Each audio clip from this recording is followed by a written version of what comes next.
Votre papa ici, c'est qui? Okay. Moi aussi, je vous aime mûrement. Voilà. Maintenant, viens. Ne produis pas les enfants seuls. Viens empêcher moi de faire ce que je vais faire. Ok. Oh, voilà. Beauté à tous. La scène est digne d'un film hollywoodien. Pourquoi toujours Hollywood? Pourquoi pas SB? Pourquoi pas Bellard? Pourquoi pas Maboke TV, Dinana TV? Bon, la scène est digne d'un film SB, Bellard, Maboke TV. Le coum à nos acteurs, voilà. Cette scène se passe dans une famille au Congo-Brazza. Plusieurs diront: pourquoi exposez-vous les affaires familiales d'autrui? C'est la vie privée des gens, c'est une violation d'intimité, les linges sales se lavent en famille, ainsi de suite. Eh bien, la réponse est simple.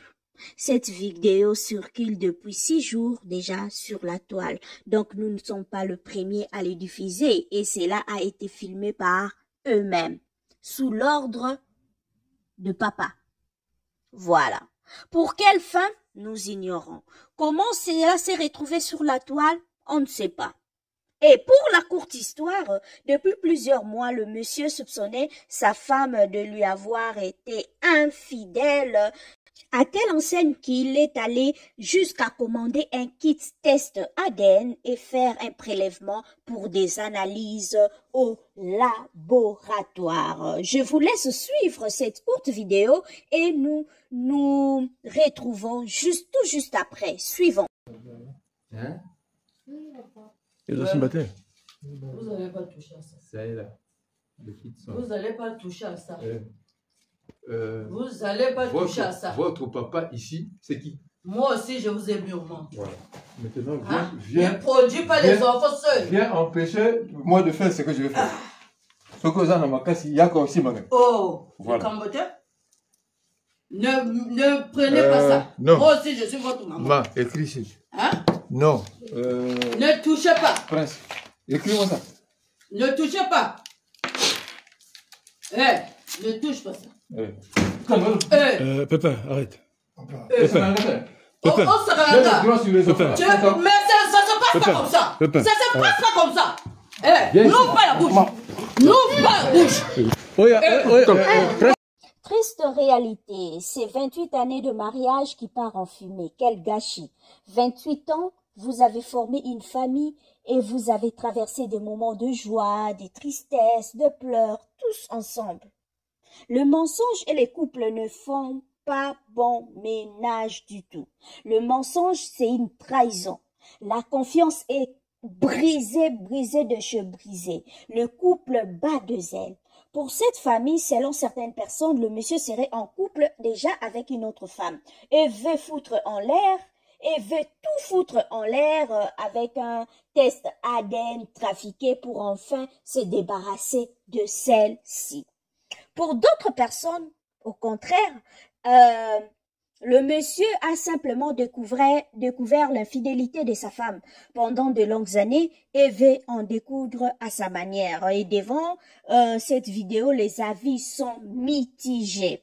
Il y a ceux qui condamnent le mari car c'est lui le chef et d'autres condamnent la femme car c'est la maman, c'est la femme qui bâtit la maison. Et entre les deux, il y a le pauvre innocent, les enfants qui sont traumatisés face à ces scandales. Et l'un d'eux, et c'est l'un d'eux qui tient la caméra sous l'ordre du papa. Est-ce une famille récomposée? On ne sait pas. Devant ces cas, la faute revient au conjoint, le mari et la femme. Devant une situation aussi délicate, on s'est fait aider. Il y a la famille, la belle famille, étant africain, l'arbre à palabre existe et il y a aussi la justice. Car rendre à César ce qui est à César, c'est tout à fait logique d'aller devant le juge. À ma connaissance, pour que le résultat soit officiel et plus crédible, pour un cas aussi délicat, on devait normalement aller au tribunal car le test ADN est réglementé et cela s'est fait sur instruction du juge aux affaires familiales. Voilà. Donc, on peut aussi comprendre le mari, hein, submergé par les événements, les émotions. L'émotion l'a tellement envahi, manipulé dans sa propre maison. Il a perdu la raison et il a voulu trancher l'affaire à sa manière. Et pour la femme, sa réaction divise. Pour certaines personnes, elle s'agite trop, elle se reproche sûrement de quelque chose. Pour d'autres, c'est elle, la maman, et elle cherche à protéger ses enfants car le papa veut tout noyer, veut tout dissoudre, veut tout foutre en l'air à cause de sa nouvelle femme. Donc, bref, la situation où la meilleure manière de finir cette affaire, c'est d'aller devant les juges. Le mariage étant un engagement, chacun est appelé à le respecter à sa manière. Donc, chacun a sa part de responsabilité. L'infidélité dans un couple crée des dégâts émotionnels incalculables. On se sent trahi, plus de confiance, il y a l'insécurité qui s'installe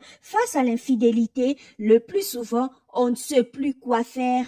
On ne sait plus comment réagir. En France, par exemple, 5% de bébés n'auraient pas pour père celui qui pense l'être. Aux États-Unis, là-bas, c'est plus grave encore. Un enfant sur 10 ne serait pas l'enfant de son père. Et c'est souvent pendant le divorce, le diagnostic d'infidélité, une maladie génétique que le père apprenne la vérité. Chers messieurs, chères dames, soyons responsables de nos actes. Courage aux pauvres enfants. Merci à vous tous de nous avoir suivis.